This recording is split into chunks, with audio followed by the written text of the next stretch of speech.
like to begin this talk with a ancient and contemporary tale, and it's about a king and his wife that were entering into old age, and they didn't have a child, so they were trying to attune to who's going to really take over the kingdom, who's going to rule.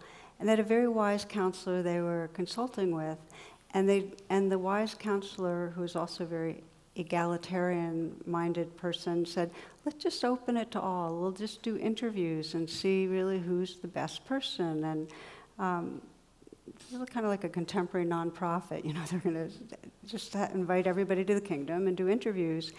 And so what they did was they were going to have interviews in the royal chambers, but in order for it to be really fair, they wanted first for each person to be able to present themselves without, an unfair advantage. So they opened up the chambers and the royal closets, and people had a choice of whatever they wanted to wear.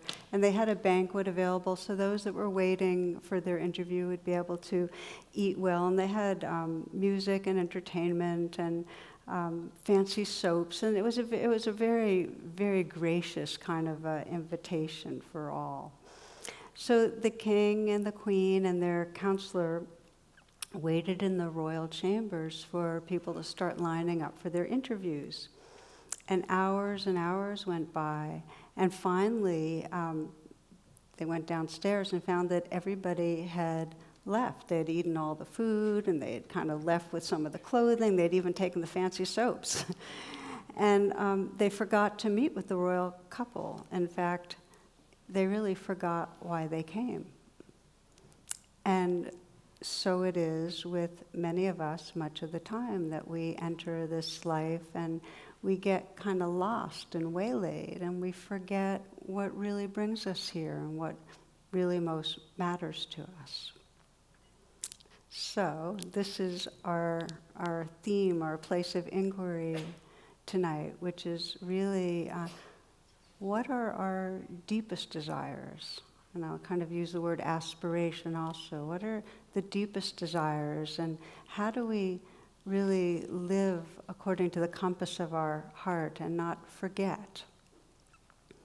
And in a way, you can think of the whole evolution of consciousness that a key element is remembering what matters. And so it is that in most meditations that I lead and most gatherings and workshops and retreats, right at the beginning we have a reflection. What is it that brings you here?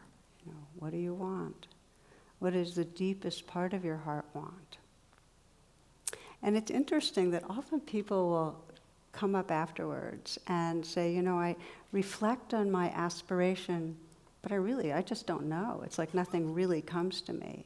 And then some people find that it's kind of prepackaged. Like they say, okay, what I want is to be happy, or I want to touch peace, or I want to be more loving. But it's like kind of a mantra they tell themselves. It's not coming from a very deep and alive place. And then some people find when they get really quiet and they reflect really deeply, they touch something quite alive and juicy and beautiful that really inspires them. It actually carries them into what's next with a very available heart.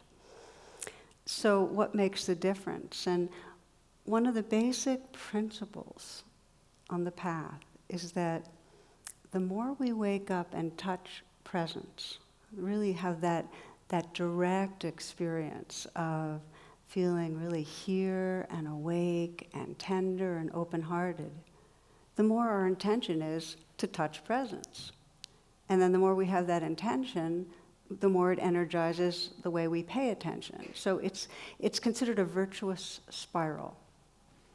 And it's one that many people can relate to. When you touch something you cherish, then that becomes more in your consciousness.